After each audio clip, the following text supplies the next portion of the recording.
Assalamualaikum warahmatullahi wabarakatuh. Waalaikumsalam warahmatullahi wabarakatuh. Bismillahirrahmanirrahim.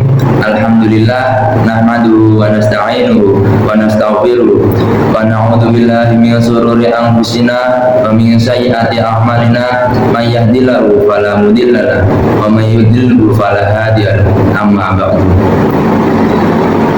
Puji syukur kehadirat Allah Subhanahu wa Ta'ala yang mana telah memberikan hidayah serta inayahnya sehingga kami bisa mempresentasikan apa yang akan kita sampaikan pada pertemuan pada pagi hari ini. Salawat serta salam semoga tetap tercurahkan kepada junjungan kita yaitu baginda Nabi Muhammad SAW yang mana telah membimbing kita dari jalan yang gelap gulita menuju jalan yang terang benderang yakni Dinul Islam. Yang saya hormati Bu Nikmatus Solihah MAG selaku pengampu mata kuliah Studi Al-Quran yang mana telah memberikan kita kesempatan untuk mempresentasikan pada bab 4 yaitu memahami Makkiyah dan Madaniyah. Tidak lupa juga pada teman-teman yang sudah menonton pada presentasi kelompok 4 ini. Oke, kami akan segera mempresentasikan dari kelompok 4 yaitu bab tentang memahami Makkiyah dan Madaniyah. Langsung saja kita ke pembahasan. Oke, sebelum itu pembahasan kita ada 4. Oke, saya selaku pemateri pertama atas nama Muhammad Nabil Alaya dan teman saya selaku pemateri kedua atas nama Saya Muhammad Irfan Latuf. Kami akan mempresentasikan pada bab yang kami ampu yaitu memahami Makkiyah dan Madaniyah. Langsung saja sebelum kita memasuki pembahasan, kita ada 4 pembahasan. Yang pertama pengertian Makkiyah dan Madaniyah. Yang kedua cara mengetahui Makkiyah dan Madaniyah. Yang ketiga ciri-ciri spesifik Makkiyah dan Madaniyah. Yang keempat urgensi Makkiyah dan Madaniyah. Oke, langsung saja ke pembahasan yang akan disampaikan kepada pemateri kedua. Silahkan. Oke, yaitu yang akan saya sampaikan pengertian Makkiyah dan Madaniyah. Apa sih pengertian Makkiyah dan Madaniyah? Langsung saja, Makkiyah yaitu suatu ayat yang diturunkan kepada Rasulullah sebelum beliau melakukan hijrah atau bepergian ke Madinah. Sedangkan Madaniyah yaitu ayat yang turun kepada Rasulullah setelah Rasulullah hijrah ke Madinah. Kata Makkiyah dan Madaniyah tersebut berasal dari 2 nama kota besar yaitu Makkah dan Madinah. Kata Makkiyah berasal dari kota Mekah, sedangkan kata Madaniyah berasal dari kata Madinah. Keduanya kemudian dimasuki ya, maka jadilah Al-Makkiyah dan Al-Madaniyah. Namun para ulama membagi ke dalam 3 kelompok mazhab dalam menentukan ayat-ayat Makkiyah dan Madaniyah. Selanjutnya akan dijelaskan oleh teman saya. Oke, langsung saja lanjut ya teman-teman ke pembahasan yang kedua yaitu cara mengetahui Makkiyah dan Madaniyah. Cara mengetahui ayat-ayat Makkiyah dan Madaniyah bisa diketahui melalui salah satu di antara 2 metode, yaitu metode pertama yaitu metode naklis simai, yang kedua metode qiyas ijtihadi.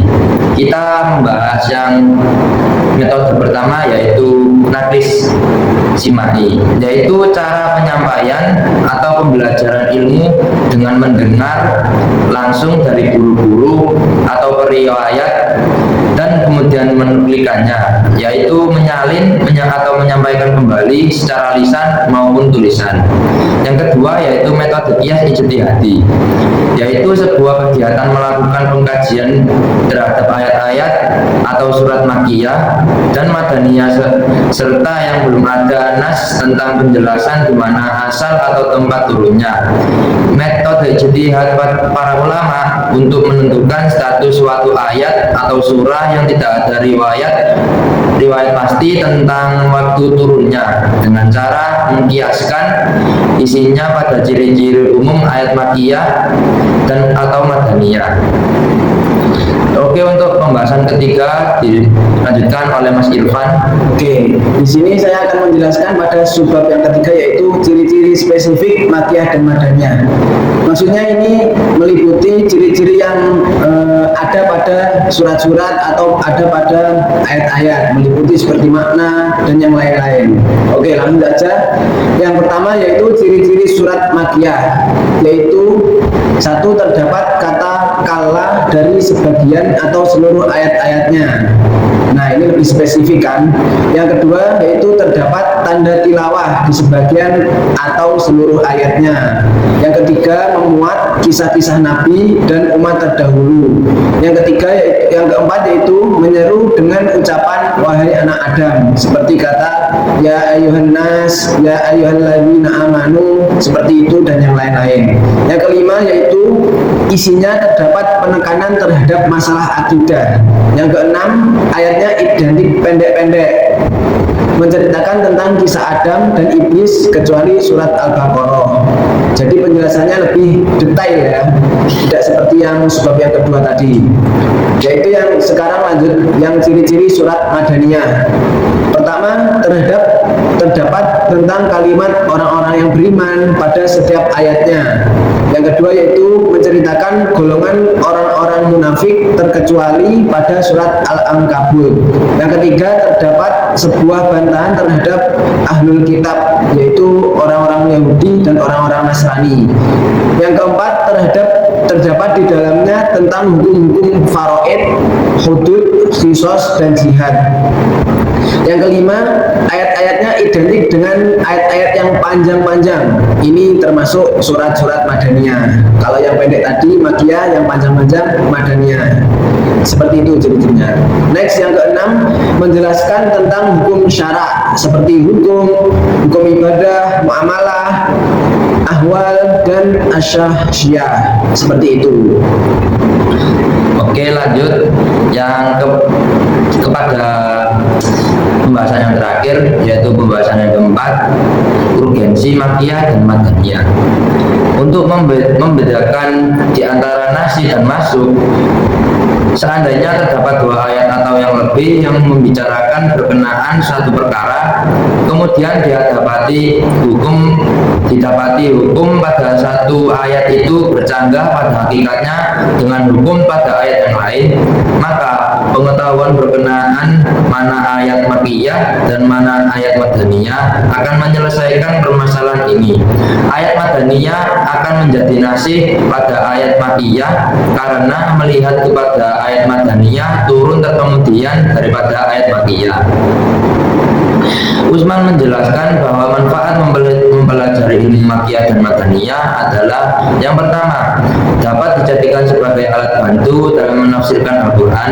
Yang kedua, dapat diresapi gaya bahasa Al-Quran dalam metode berdakwah menuju jalan Allah, sebab situasi dan kondisi yang berbeda harus dihadapi dengan bahasa dan metode tersendiri. Yang ketiga, dengan ilmu ini dapat diketengahkan sejarah Nabi Muhammad SAW dengan cara mengikuti jejak langkah beliau dalam berdakwah, baik ketika di Mekah maupun di Madinah. Yang keempat, dapat diketahui bentuk-bentuk dan sekaligus perbedaan terhadap gaya bahasa Al-Quran dalam mengajak manusia menuju jalan yang benar. Yang kelima, dengan ilmu ini dapat diketahui dan dijelaskan tingkat perhatian kaum muslimin terhadap Al-Quran, termasuk di dalamnya hal-hal yang berkaitan dengan pengetahuan tentang sejarah pembentukan sesuatu hukum sekaligus hikmah pensyariatannya serta fase-fase pembubarannya. Oke, di sini dapat disimpulkan bahwa ilmu Makkiyah dan Madaniyah adalah disiplin penting dalam studi Al-Quran yang membedakan ayat sebelum dan sesudah hijrahnya Nabi Muhammad SAW. Ayat Makkiyah umumnya menekankan akidah, dan ayat Madaniyah berfokus pada hukum syariat, muamalah, jihad, serta kehidupan sosial politik dengan ayat yang panjang. Kalau yang Madaniyah tadi ayat yang panjang, yang Makkiyah ayat-ayat yang pendek. Penentunya dapat dilihat dari waktu turunnya, tempat, dan sasaran dakwah dengan metode periwayatan sahabat, yaitu Nakhli Simai tadi, atau analisis ciri ayat, yaitu qiyas ijtihad. Urgensinya terletak pada pemahaman mansukh penafsiran sesuai konteks, penguatan keyakinan terhadap keotentikan Al-Quran, serta panduan dakwah yang sesuai dengan kondisi masyarakat. Kesimpulannya seperti itu tadi. Baik, terima kasih kepada Bu Nikmat dan teman-teman yang sudah menyimak atau menonton dari pembahasan kami dari kelompok 4 tentang memahami Makkiyah dan Madaniyah.